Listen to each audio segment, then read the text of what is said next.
Bonjour chez vous, bienvenue pour cette 8e de cette semaine j'ai vu. Au programme une trentaine de films, vous connaissez le principe, je donne mon petit avis accompagné de ma note sur 20. C'est parti les enfants. Cette semaine j'ai vu The Revenant d'Alejandro González Iñárritu avec Tom Hardy et bien sûr Leonardo DiCaprio. 43 ans après Jeremiah Johnson, réalisé par Sydney Pollack avec Robert Redford, González Iñárritu vient de signer dans la même veine un putain de chef-d'œuvre. Sans exagérer, il vous faudra 3 secondes de film pour vous rendre compte que la mise en scène ample et majestueuse va vous transporter dans un survival hors du commun. Le film est une tuerie à tous les niveaux, mise en scène immersive, photographie à couper le souffle, scènes cultes qui s'accumulent de l'attaque des Indiens à la scène de l'ours jusqu'au final. C'est vraiment un bonheur pour tous les amoureux du cinéma de genre. Le casting est impeccable, Tom Hardy est un parfait bad guy qu'on adore détester avec sa voix texane venue du trou du cul du monde et bien sûr Leonardo DiCaprio qui nous livre vraiment une prestation incroyable, tout dans le physique, dans sa présence, dans l'émotion, dans le regard. Alors ce serait tellement drôle qu'il décroche enfin cette statuette du meilleur acteur. Drôle parce que justement dans ce film il n'a pas beaucoup de dialogue. Comme dans Mad Max Fury Road, tout est transposé à l'image, les regards, les gestes, l'action dans le silence ou dans le vacarme de la violence. Tout passe par le visuel et on comprend tout, même les sujets en filigrane, l'homme face à lui-même, face à la nature, face à l'incompréhension, face à la foi. Les sujets sont extrêmement forts puisqu'on y traite de l'amour, de l'amitié, de la trahison. Et tout ça dans un seul plan ou dans une petite séquence courte, suffisant pour être extrêmement fort. Vous l'aurez compris, The Revenant est un film absolument dingue. Depuis une dizaine d'années, j'avais jamais vu ça et c'est vraiment une pure tuerie, un must qu'il faut absolument voir au cinéma et ma note est de 20 sur 20. Cette semaine j'ai vu The Hateful Eight de Quentin Tarantino. Alors, avec son casting 5 étoiles, Quentin Tarantino surprend une nouvelle fois avec son nouveau film. Alors, ne vous attendez surtout pas à un nouveau Django, ça n'a absolument rien à voir. Je dirais plutôt que c'est un croisement entre du Agatha Christie, 10 petits nègres pour ne pas le citer, et Reservoir Dogs à sa façon western. Apparemment Tarantino veut continuer dans le genre et ça ne m'étonnerait pas qu'il remette au goût du jour le western horrifique, le western samouraï, le western kung-fu, etc., etc. Quentin Tarantino est un scénariste ultra talentueux avant tout. Sur 2 heures de film, il fait parler beaucoup ses personnages, mais c'est pour mieux nous amener vers une tension dramatique de plus en plus croissante jusqu'à un climax ultra violent qui déboîte. Dans le film, il y a une scène absolument what the fuck qui fera grincer les dents de beaucoup de personnes. C'est une scène qui polémique aux États-Unis, c'est pour ça qu'il y a beaucoup de personnes qui n'aiment pas ce film. Pour ma part, ça m'a fait extrêmement rire et j'en suis sûr que c'est peut-être... enfin, j'en suis sûr. Je me dis que peut-être Takashi Miike est arrivé chez Tarantino et il a écrit cette scène complètement surréaliste et il a laissé tel quel comme ça dans le film. Donc au niveau du casting, Samuel Jackson je le trouve incroyable, mais de toute façon tout le monde, Kurt Russell et même Jennifer Jason Leigh qui signe son retour d'une manière fracassante, drôle et hallucinante. The Hateful Eight pour moi est un must. Pour l'instant, Quentin Tarantino ne m'a jamais déçu et je lui donne une note de 18 sur 20. Cette semaine, j'ai vu The Man from U.N.C.L.E. réalisé par Guy Ritchie, un film d'espionnage fun et stylisé, mais qui ne révolutionne rien en termes de scène d'action. Ce qui surprend dans le film, c'est son casting. Calville, Hammer et la sublime Alicia Vikander forment vraiment un superbe trio, et c'est le point fort, le gros point fort de ce casting glamour du film, c'est les interactions entre les personnages, parce qu'au niveau de l'action, je le répète, c'est vraiment zéro, et ça révolutionne rien, c'est même pas à la hauteur de Mission Impossible. Déjà que Mission Impossible, c'est moyen en termes d'action. Donc quand je dis moyen en termes d'action, donc je reviens à l'action des films de John Woo à toute épreuve, ou The Raid par exemple, qui ont placé la barre extrêmement haut. Et donc voilà, on passe en globalité, c'est un film tout à fait regardable, fun, rafraîchissant, mais voilà, on l'oublie aussitôt, et ma note est de 12 sur 20. Cette semaine, j'ai vu Spectre, réalisé par Sam Mendes. C'est une putain de déception pour moi, et même je le classerai même parmi les films les plus nuls de cette année. Et tout ça à cause de son scénario foireux, de ses personnages insipides joués par des acteurs qui sont bons à la base. Greg, Seydoux, Bellucci, Valls, mais qui livrent pour moi leur pire prestation de leur carrière. La réalisation est foireuse et chaotique. La musique est à vomir. Les scènes qui font référence aux anciens James Bond, les scènes d'action décomplexées, sont basiques et non inventives. Le film est une catastrophe absolue sur tous les plans. Et comme on m'a fait souvent le reproche de distribuer beaucoup de zéros, je vais être gentil avec celui-là et je vais lui donner une note de 5 sur 20. Cette semaine, j'ai vu We Are Your Friends de Max Joseph avec Zac Efron et Emily Ratajkowski. Donc je pourrais trouver 50 raisons pour détester ce film, mais la vérité, c'est que j'ai passé plutôt un bon moment. Alors oui, un DJ ne se promène pas H24 avec son casque autour du cou, et je vous avoue que c'est franchement la chose la plus ridicule du film. Mais ce que j'ai bien aimé, c'est la petite romance, les répliques entre potes, l'électro bien sûr, la soif d'ambition, les soirées, etc. etc. C'est un teen movie qui se consomme et qui se jette, et ma note est de 9 sur 20. Cette semaine, j'ai vu No Escape d'Eric John Doodle avec Pierce Brosnan et Owen Wilson. Le film raconte l'histoire d'un mec qui va débarquer en Thaïlande avec sa famille, et à peine arrivé sur le sol, un coup d'état éclate, et le synopsis, c'est juste une fuite à travers la ville. Alors No Escape ne fait pas partie de ces films à Oscar comme Salvador de Liverstone ou La déchirure de Roland Joffé. Il s'en tient juste à son synopsis, à sa trame ultra simpliste qui est une course-poursuite à travers la ville.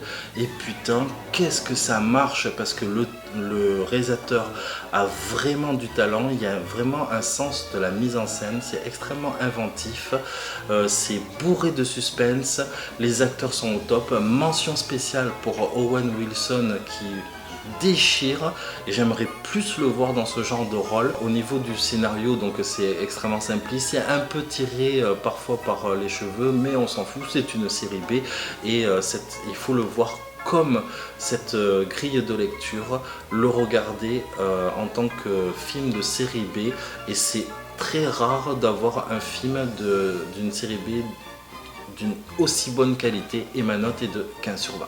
Cette semaine, j'ai vu Jenny's Wedding de Marie-Agnès Donoghue avec Catherine Hegel et la très jolie Alexis Bledel. Alors, je vais faire très vite pour celui-là, la réalisation est très chiante, et longue, lourde, tous les répliques tombent à plat toutes les 5 minutes et le film n'apporte absolument rien, il n'a aucune saveur. En plus, Catherine Hegel n'est pas investie dans son personnage, on sent qu'elle se fait chier. Elle ferait mieux de rester dans Grey's Anatomy où elle a un meilleur rôle pour le peu que j'ai vu de Grey's Anatomy. C'est dommage parce que cette histoire aurait mérité un traitement beaucoup plus intelligent puisque c'est un scénario basé sur une histoire lesbienne et donc ma note est de 4 sur 20. Cette semaine j'ai vu Mr. Holmes réalisé par Bill Condon avec Sir Ian McKellen et l'actrice Laura Linney. Le synopsis en 2 lignes, c'est Sherlock Holmes qui est à la retraite, qui vit dans un magnifique domaine, dans un beau jardin avec des abeilles, avec sa gouvernante et son fils. Ils vont se pencher sur une histoire, une affaire vieille de 50 ans non élucidée. Le film possède la grande classe des films ultra chiants, c'est-à-dire ultra bien shooté et ultra bien joué. Alors si vous attendez un scénario en forme de Rubik's Cube extrêmement compliqué avec un twist final qui déboîte à la fin, eh bien vous fourrez le doigt dans le nez puisque ce n'est pas du tout ça et le film se concentre essentiellement sur les interactions entre les personnages et l'énigme est juste un prétexte pour broder le film. Mais dans les 2 cas, c'est d'un ennui total. Et ma note est de 7 sur 20. Cette semaine, j'ai vu Dopé de Rick Famuyiwa. Je me suis pris 50 fois pour dire son nom. Couché dehors. Donc, le synopsis, c'est 3 jeunes fans des années 90, du hip-hop essentiellement. Ils vont être embarqués dans une sale histoire de drogue. Alors dit comme ça, on pourrait croire que c'est un film de gangsta rap, mais il n'en est rien. C'est un film au contraire épique qui vous fera hurler de rire. C'est une putain de très bonne surprise. Ce teen movie, aux allures beaucoup plus intelligentes qu'il en a l'air, a la même structure narrative qu'un film comme La Cité de Dieu, avec une galerie de personnages au caractère bien trempé et irrésistiblement hilarant. Hilarant comme toutes les scènes qui s'enchaînent à vitesse grand V. Ce film est une merveille sur tous les plans. La réalisation souligne avec brio autant les séquences émotionnelles que comiques. Vous l'aurez compris, Dopé, c'est un des meilleurs films de cette semaine et ma note est de 17 sur 20. Excusez-moi. Allez voir Dopé. Cette semaine, j'ai vu Seul sur Mars avec Matt Damon, Jessica Chastain. C'est une bonne surprise. Alors pourquoi je dis bonne surprise? Parce que je m'attendais à une bouse monumentale vu les récents films qu'il a fait, qui m'ont extrêmement déçu. Et Ridley Scott n'est plus le réalisateur de Alien, Blade Runner, et c'est ce que j'essaye de retrouver dans son cinéma. Ce n'est toujours pas le cas pour Seul sur Mars, mais c'est mieux que ses 3 précédents films. Seul sur Mars commence bien. La première partie, pour moi, est la plus intéressante, c'est-à-dire comment Matt Damon va-t-il s'en sortir. Et là, c'est extrêmement bien géré au niveau du suspense, au niveau du montage. Et pendant 1 heure, on est bien tenu en haleine. Mais une fois qu'il rentre en contact avec la NASA, c'est-à-dire à partir de la 2e partie du film, eh bien, tout est enlevé. Le suspense, l'angoisse d'être seul sur cette planète. Alors même si les interactions sont extrêmement bien faites avec les personnages de la NASA, ce qui se passe dans le 2e vaisseau avec Jessica Chastain, les effets spéciaux qui sont bien gérés, la planète qui est extrêmement bien filmée, le soufflet retombe à plat et ça donne des séquences de vues, revues et même réchauffé, même si on garde quand même le cap de cette première heure qui nous a bien mis en condition pour regarder le film. Dommage. Voilà, dommage. Seul sur Mars est un bon film qui se regarde avec une très bonne première partie, mais cette deuxième est extrêmement décevante, mais qui se regarde quand même. Et ma note est de 11 sur 20.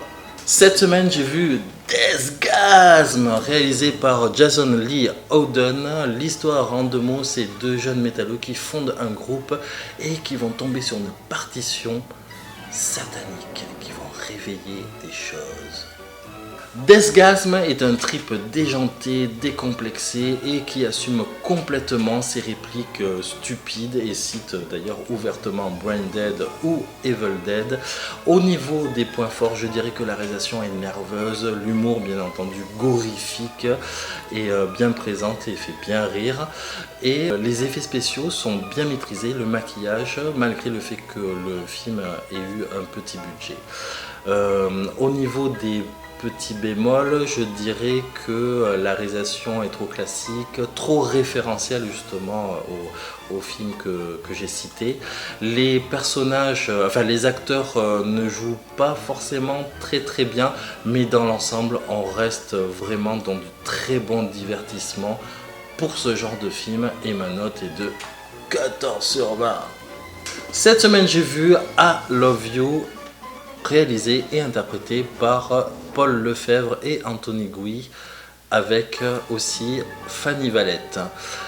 Le film est un road movie appréciable dans l'ensemble grâce aux interprétations survoltées des 2 acteurs et à la troublante Fanny Valette que vous retrouverez dans le très attendu Night Fair de Julien Siri.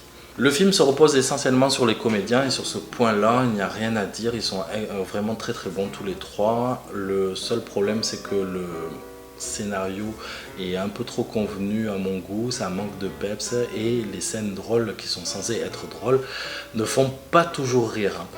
C'est un film qui se repose donc essentiellement sur les comédiens qui sont vraiment très bons, donc voilà, c'est si vous voulez vous faire ce road trip made in France, jetez-vous sur I Love You. Mais moi j'ai trouvé ça vraiment assez moyen. Et ma note est de 9,5 sur 20.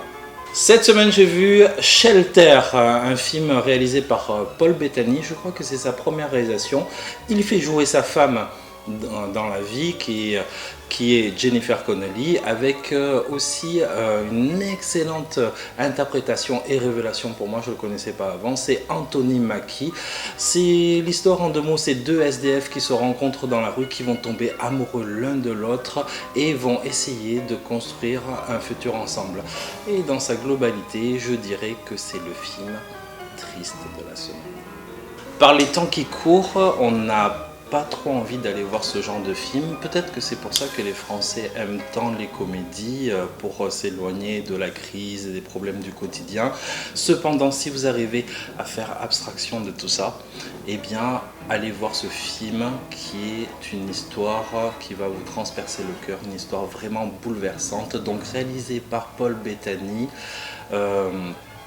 Donc sa première réalisation, une réalisation assez proche d'un documentaire, accompagné en plus d'une photographie extrêmement réaliste.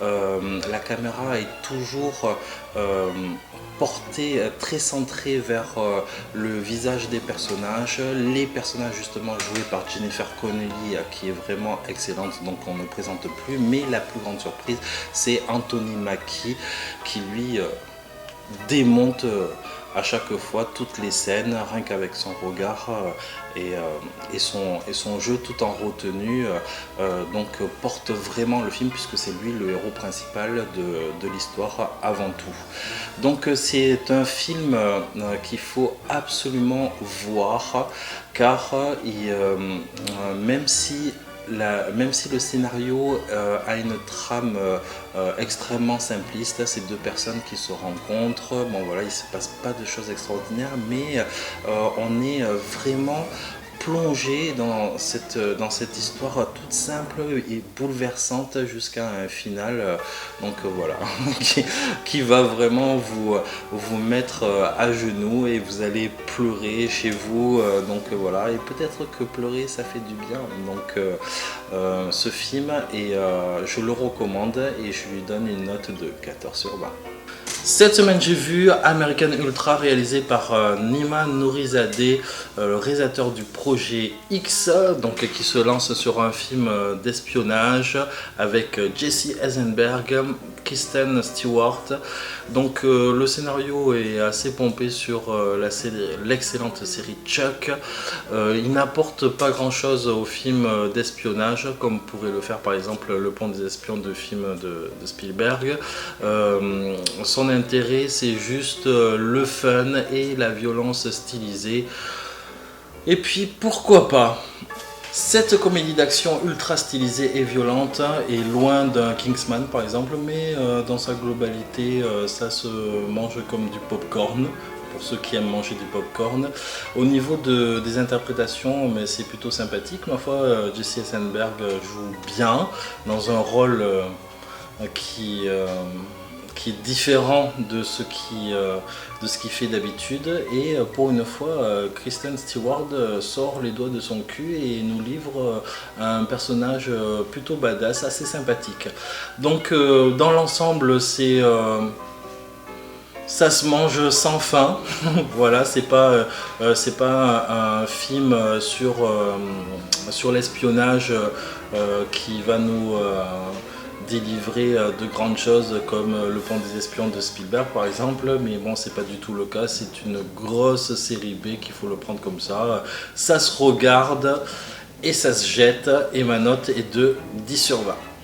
Cette semaine, j'ai vu Born Tomahawk, réalisé par S. Greg Zeller, avec l'excellent Kurt Russell, Patrick Wilson et Matthew Fox, que j'aimerais voir beaucoup plus souvent dans les films, parce que c'est vraiment un excellent acteur. Alors en deux lignes, c'est l'histoire ça se passe en 1800 et quelques, dans le milieu du western. La femme du médecin se fait enlever par de mystérieux indiens et le shérif, avec quelques hommes, se met à leur poursuite.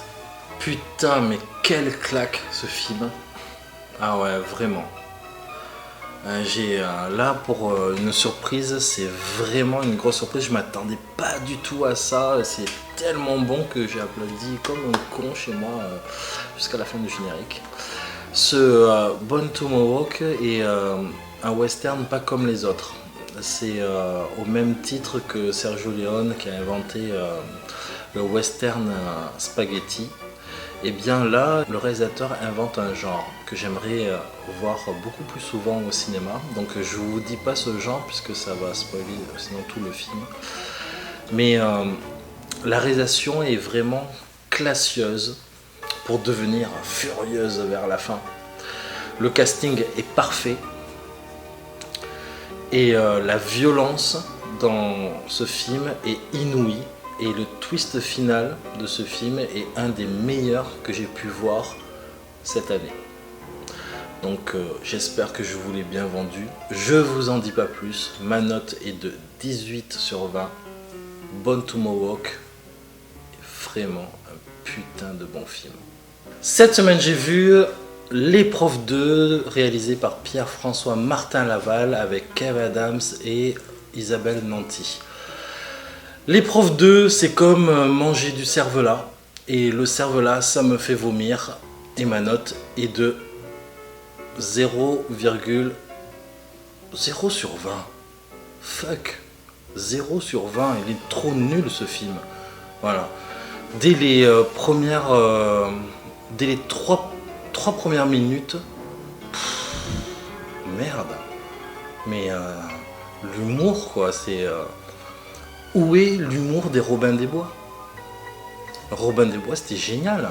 Encore une fois, je le répète, les mecs de la télévision qui viennent au cinéma, ne font pas rire. C'est vraiment exceptionnel, il faut vraiment avoir un super talent.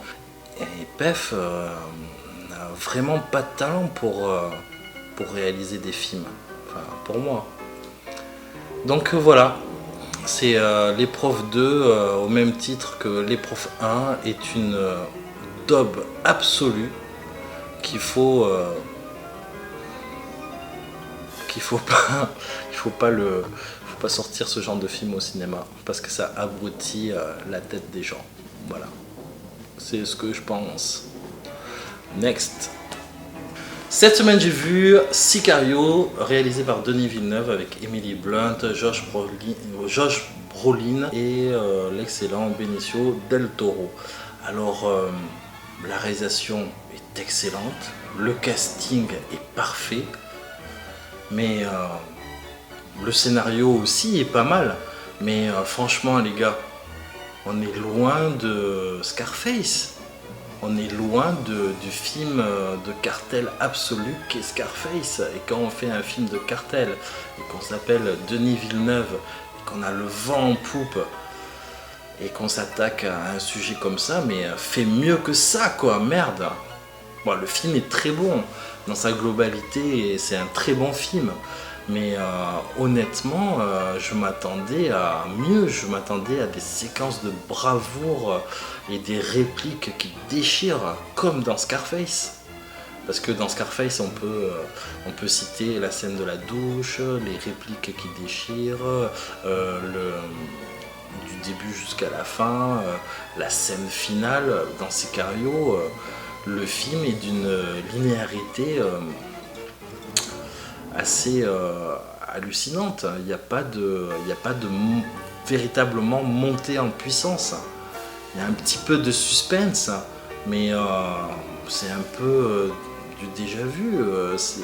Il n'y a pas de séquence mémorable et c'est ça que je reproche vraiment à Sicario. Enfin, pour ce film, il rentre dans une grille de lecture assez grande, donc je m'attendais à quelque chose de lourd, surtout qu'il y avait toute une atmosphère avant la sortie du film, comme quoi le film allait vraiment envoyer le pâté et tout, mais au final c'est un petit peu décevant. Ça reste très bon film, mais c'est décevant.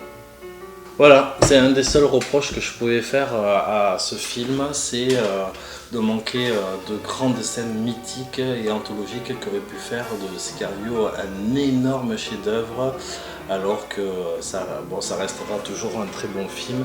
Mais bon voilà, je suis vraiment déçu par rapport à ça et je m'attendais encore à mieux et à mieux de Denis Villeneuve qui met toujours la barre beaucoup plus haut à chaque fois. Et ma note du film est de 7 sur 20, bien sûr c'est un immanquable, il ne faut absolument pas le négliger, c'est un très bon film, mais si vous êtes comme moi dans une attente énorme, vous allez être très déçu, ce qui était mon cas. Donc voilà, bien fait pour ma gueule en fait. Next. Cette semaine j'ai vu The Man from Macao, réalisé par Wong Jin avec un Nicolas Tse et l'excellent Chow Yun-fat. Alors, The Man from Macao, je dirais que c'est le film débile de la semaine. Rien que le synopsis, il est complètement farfelu, je vous le lis, qui est un peu long. Le célèbre hacker appelé Shaw Hand et Carl s'envolent pour Las Vegas avec leur mentor, désormais retraité, Benz, dans le but de rendre visite au vieux copain de Benz, Hendrik, un escroc renommé qui s'est retiré après avoir travaillé dans un casino. Durant leur passage à Vegas, Shaw Hand tombe sur son ami Ken, qui travaille alors sous couverture pour Interpol, infiltré dans le clan de Mr. Ko, un patron de la mafia.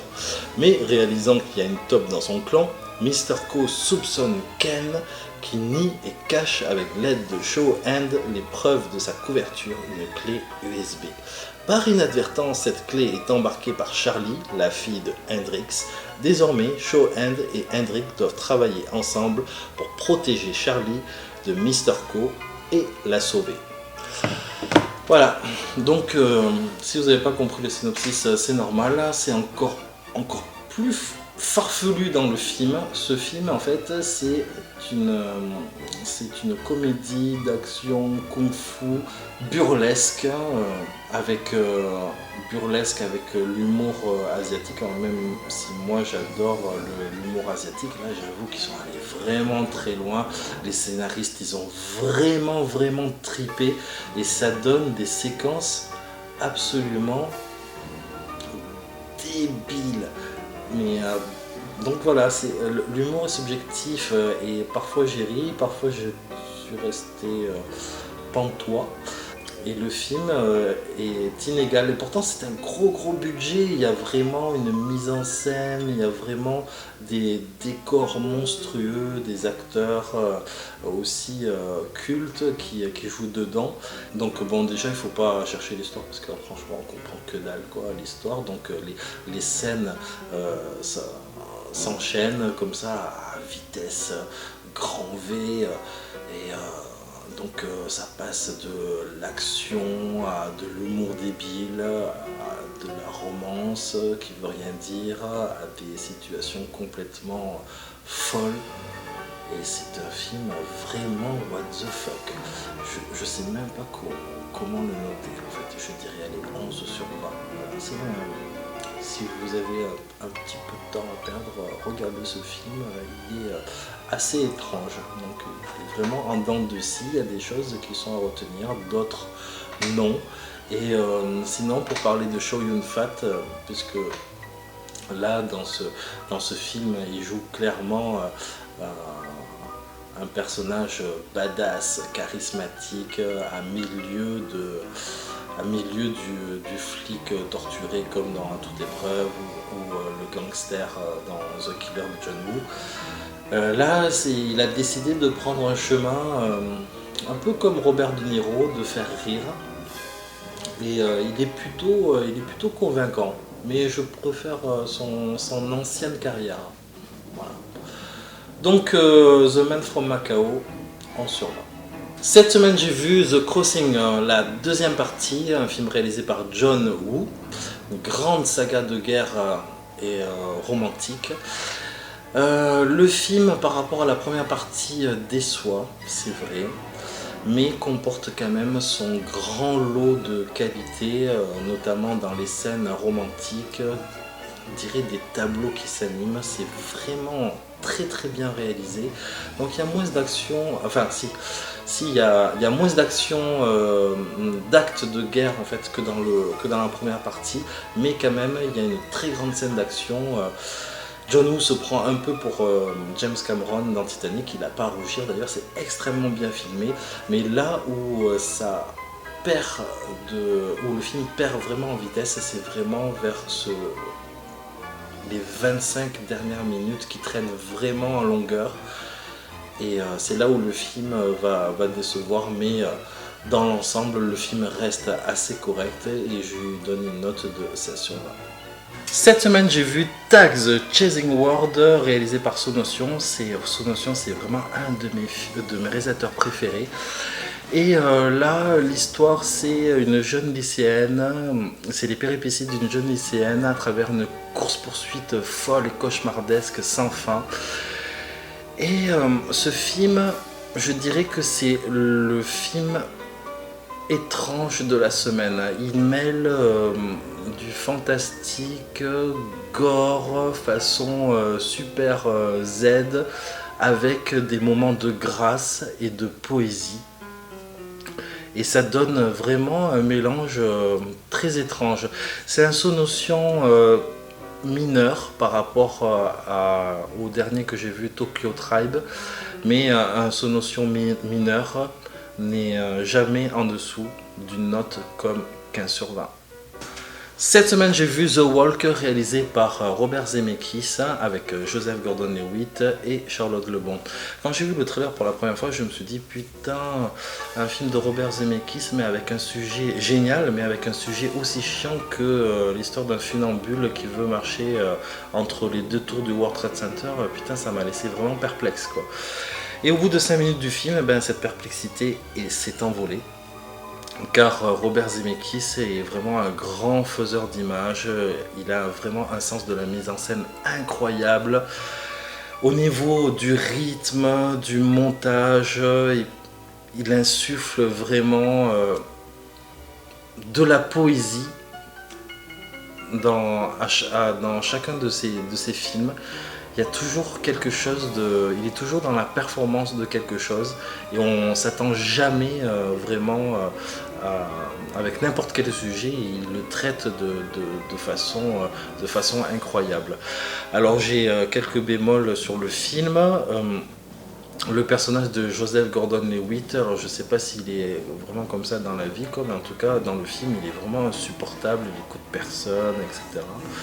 Et Charlotte Lebon, malgré le fait qu'elle soit extrêmement jolie, et c'est une chance en plus pour elle, j'imagine, de tourner dans un Zemeckis, eh bien elle est sous-exploitée, mais le côté positif c'est vraiment la mise en scène, le dynamisme, les trouvailles, les inventivités, pour que la narration soit intense et fluide. Et puis il y a cette séquence d'une poésie incroyable, malgré le fait qu'on le voit dans la bande-annonce. Et bien sur 15 minutes, on a vraiment le vertige, on est vraiment dans une poésie pure, on comprend la psychologie du personnage, même si je le trouve irritant sur Terre. Il est merveilleux sur son fil et ce film est un véritable bonheur cinématographique, malgré un sujet qui m'a vraiment pas passionné, mais voilà, c'est ça le tour de force. Et ma note est de 17 sur 20. Cette semaine, j'ai vu Man Up, réalisé par Ben Palmer avec Lake Bell et l'excellent Simon Pegg, qui décidément, c'est vraiment tout joué. L'histoire en 2 lignes, c'est une femme qui prend la place d'une autre femme dans un rendez-vous galant. Amoureux et amoureuse du film romantique, ce film est pour vous, c'est le film romantique de la semaine. La rencontre Simon Pegg et Lake Bell font vraiment des étincelles. Le film est sur un rythme complètement effréné, c'est pour ça que les personnages sont presque toujours en train de courir. Les répliques font mouche toutes les 5 minutes, c'est vraiment drôle et aussi émouvant bien entendu. Et on a le cœur qui se soulève. Donc comme dans toutes les bonnes comédies romantiques, on ne demande que ça, et quoi de mieux qu'un film d'amour, surtout en ce moment troublé? Eh bien rien, donc jetez-vous dessus, car c'est un film vraiment excellent, et ma note est de 17 sur 20. Cette semaine j'ai vu Chair de poule, réalisé par Rob Letterman avec Jack Black. C'est Chair de poule, comme vous le savez, c'est une série de livres écrits par R.L. Stein, spécifiquement pour la jeunesse, et donc qui est adapté aujourd'hui au cinéma. Et bien c'est vraiment une très bonne surprise. Le film cite entre autres The Blob, les Gremlins, l'attaque des monstres géants, Them, etc.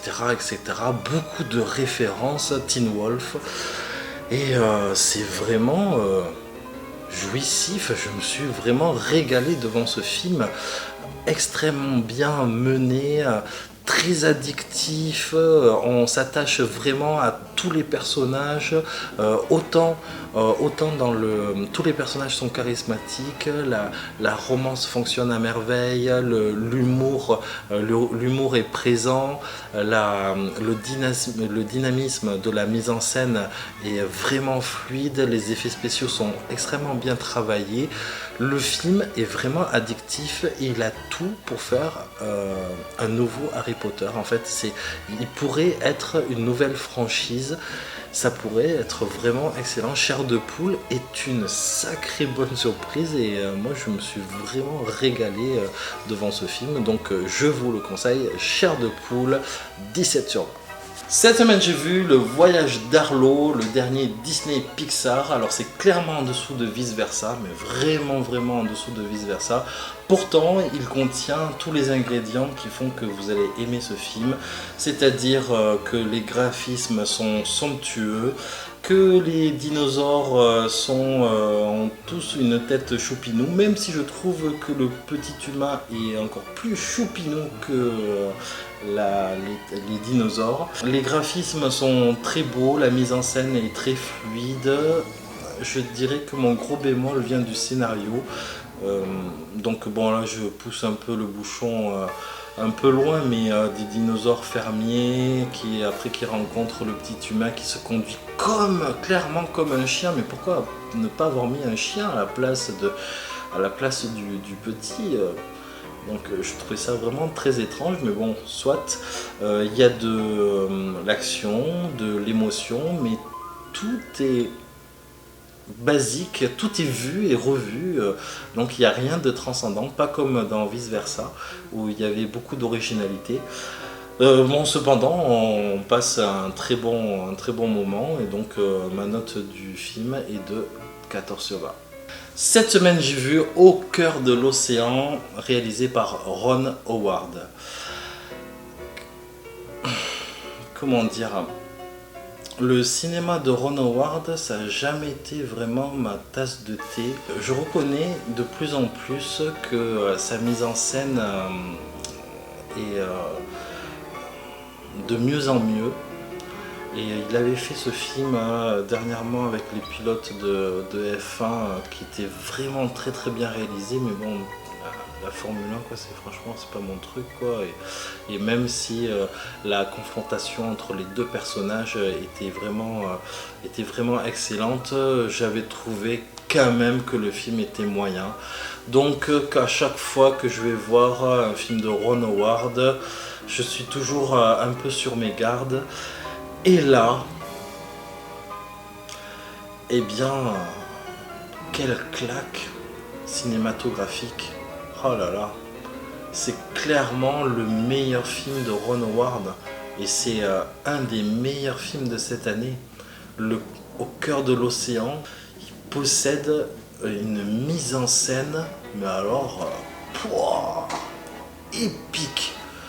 Une mise en scène avec une inventivité dans les cadrages, que ce soit sous l'eau ou sur le bateau. Les interactions entre les personnages la confrontation entre le capitaine et son second sont vraiment excellents. Toute la structure du film, on est vraiment en haleine devant ce récit, le vrai récit du coup de Moby Dick. Le film est vraiment grandiose, mais alors sur tous les plans. Tous les acteurs déboîtent, donc une mise en scène qui est vraiment top niveau. Montage fabuleux, photographie excellente, musique aussi. Vraiment, le film, il n'y a vraiment rien à dire. C'est une très grande aventure maritime que j'aimerais voir plus souvent sur les écrans. Et donc voilà, autant que ce soit en plus une grande surprise, c'est vraiment un régal. Voilà. Vraiment Ron Howard là pour ce coup-ci, il a frappé vraiment un très grand coup. Je sais pas du tout s'il marche au cinéma, parce que quand je suis allé le voir avec ma pote Christine, eh bien on n'était pas beaucoup dans la salle à sa sortie, et je souhaite vraiment que vous alliez le voir au cinéma, parce que c'est vraiment un très grand spectacle à ne pas manquer, et ma note est de 19/20. Cette semaine, j'ai vu Crimson Peak, réalisé par Guillermo del Toro, avec Mia Wasikowska, Tom Hiddleston et la sublime Jessica Chastain. Le film comporte des qualités indéniables, mais il a un grand défaut. Commençons par les qualités indéniables. Les qualités indéniables, c'est d'abord la photographie qui mettra tout le monde d'accord. Elle instaure une atmosphère incroyable au film, une atmosphère gothique. D'ailleurs, au revoir Tim Burton, bonjour le nouveau maître, non pas de l'horreur mais du gothique, Guillermo del Toro. D'ailleurs, au niveau de la mise en scène, il n'y a rien à redire, comme dans les effets visuels, comme dans dans le jeu d'acteur. D'ailleurs, Mia Wasikowska a souvent été décriée pour son interprétation dans Alice au Pays des Merveilles, puisqu'on la connaît, enfin, les gens la connaissent à partir de là, mais elle a joué dans une série qui s'appelle Analysis, elle est vraiment excellente dedans, et on sentait déjà que c'était vraiment une excellente comédienne à la base. Donc c'est une actrice qui vraiment monte, et elle va faire vraiment de très grandes choses. Au niveau du point faible du film, donc c'est vraiment le scénario. Alors pourquoi ne pas avoir travaillé ce scénario qui pourtant partait d'une bonne chose et se laisse vraiment aller à la facilité, et c'est dommage parce que ça aurait donné un énorme film culte, et il en résulte que c'est qu'un bon film, et voilà. Putain, c'est chiant parce que s'il avait travaillé son scénario avec un twist final beaucoup plus sympa et tout, parce que il y avait tout était là, mais sauf l'histoire qui est trop convenue, voilà, et donc c'est dommage pour ça. Donc ma note du film est de 14/20, mais il aurait pu avoir beaucoup plus si le scénario avait été travaillé. Mais c'est un film qui a une atmosphère unique, et je souhaite qu'il réitère ce genre, parce qu'il y excelle dans tout. Et il faut absolument qu'il soit accompagné d'un excellent scénariste, ou il faut qu'il travaille lui-même son scénario, parce que c'est trop basique, trop convenu. Voilà. Cette semaine, j'ai vu Le Nouveau Stagiaire, réalisé par Nancy Meyer, spécialiste de la comédie romantique. Elle avait fait Vous avez un message, etc., avec Robert De Niro et Anna Thaoué. Alors c'est l'histoire en deux lignes, c'est un cinquantenaire qui va trouver une place en tant que stagiaire dans la boîte qui commence à cartonner de Anna Thaoué, et il va se lier d'amitié avec ses collègues de bureau. Il va arranger les peines de cœur, de logement, etc., et il va avoir une grande complicité avec Anna Thaoué, comme si c'était le grand frère, ou plutôt le père. Alors si on regarde le film d'un point de vue réaliste et dans l'esprit Télérama par exemple, eh bien je les taquine, eh bien on va dire que ce film est très naïf, et très mielleux, et très chiant, qui n'apporte absolument rien.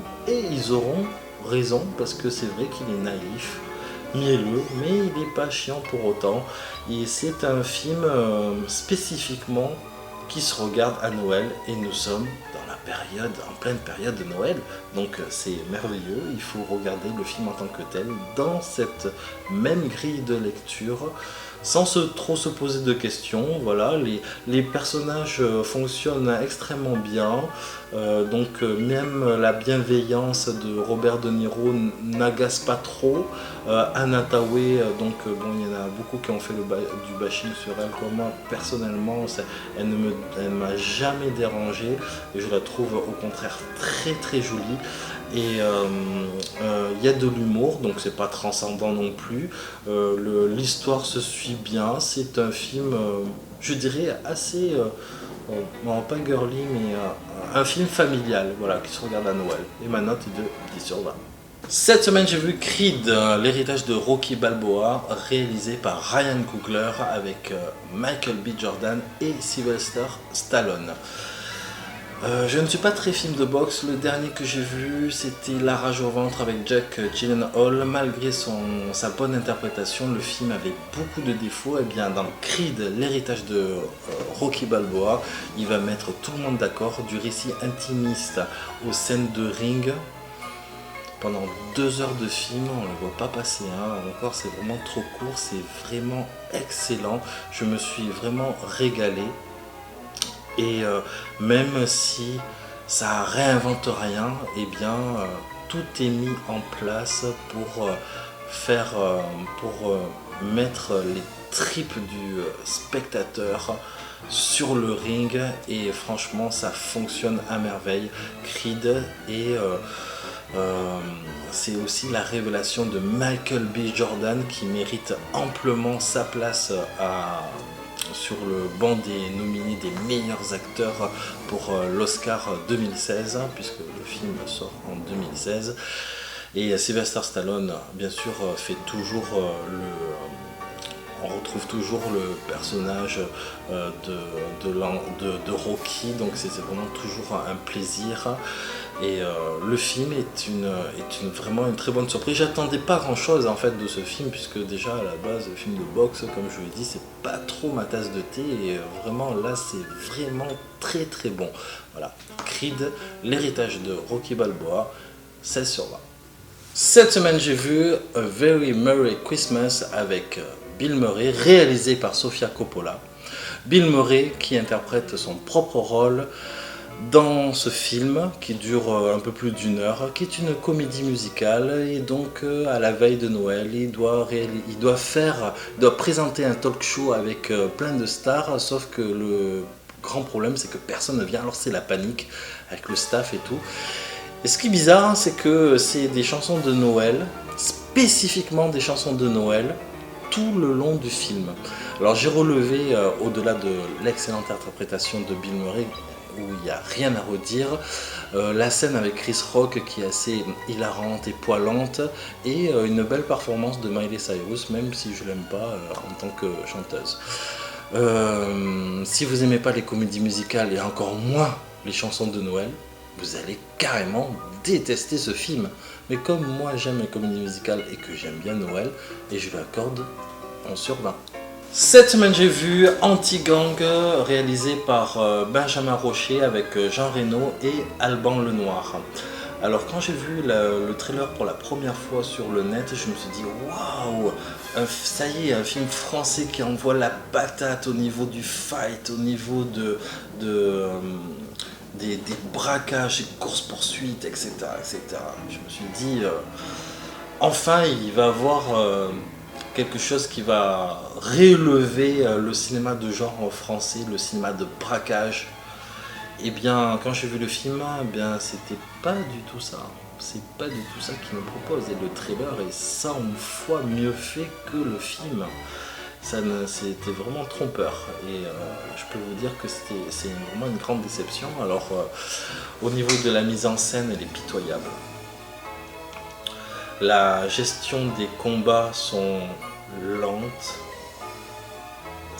Je sais pas qui est le chorégraphe des combats, mais en tout cas il a fait un mauvais travail, ou sinon c'est le metteur en scène qui a pas pris les bons cadres, etc. Enfin, en tout cas, ça se voit que quand ils se battent, ça se voit que c'est chorégraphié, et ça devrait pas se voir. Le spectateur ne devrait pas se dire ah mais voilà c'est une chorégraphie. Non, voilà, ça se voit que c'est chorégraphié, et c'est horrible. En plus de ça, rajouter des dialogues consternants, en fait il manque plus que Christian Clavier avec Jean Reno, quoi. Voilà, c'est exactement le genre de film que je déteste, genre Opération Corona de Beef, etc. Bon voilà, Jean Reno qui est un excellent acteur, mais honnêtement dans ce film, c'est des dialogues qui le pourrissent, quoi. Et Alban Lenoir qui est la révélation d'un Français, qui se dirige dans ce cinéma-là. Non, putain mec, regarde le scénario avant de signer, quoi. Ou sinon le metteur en scène. En tout cas, c'est vraiment ce film est horrible sur tous les plans. Et ma note est de 2/20. Cette semaine, j'ai vu L'Homme Irrationnel, réalisé par Woody Allen avec Emma Stone et Joaquin Phoenix. C'est l'histoire en 2 lignes, un prof de philo en mal d'existence qui va retrouver refuge en rencontrant une de ses élèves, jouée par Emma Stone, qui lui fait du gringue à mort et il va retrouver le goût de la vie, mais pas comme elle le voudrait. On va dire ça comme ça. C'est un sous-Match Point, parce que Match Point est véritablement un grand chef-d'œuvre pour moi, mais c'est dans la même lignée. Alors si vous avez aimé Match Point, je pense que vous allez aimer L'Homme Irrationnel. C'est une fable existentialiste, une romance, un policier, c'est tout ça à la fois, c'est exquis, fabuleux, la mise en scène de Woody Allen elle est unique, donc jouée par 2 formidables interprètes, excellent Joaquin Phoenix et bien sûr Emma Stone qui je pense est la nouvelle muse de Woody Allen et il a bien raison cet enfoiré. Donc voilà, si vous étiez professeur de philo comme Joaquin Phoenix et que Emma Stone venait vous faire de l'œil, est-ce que vous direz oui ou non parce que le système, etc. Perso, moi j'en ai rien à foutre du système. Et ma note est de 17 sur 20. Cette semaine, j'ai vu la nouvelle coupe de cheveux de Valentin Breuer et je lui accorde un 18 sur 20 parce que quand j'ai voyé l'ancienne coupe de cheveux qu'il avait, une espèce de mélange d'ornithorynque et de bioman, eh bien ça donnait pas envie. Là tu es BG mec, j'aime bien t'enquiquiner mon pote. Merci d'avoir regardé cette vidéo, j'espère que ça vous a plu, elle a été très longue pour vous et pour moi aussi. Donc on se donne rendez-vous à l'année prochaine puisque c'est la dernière de l'année. Bonjour chez vous.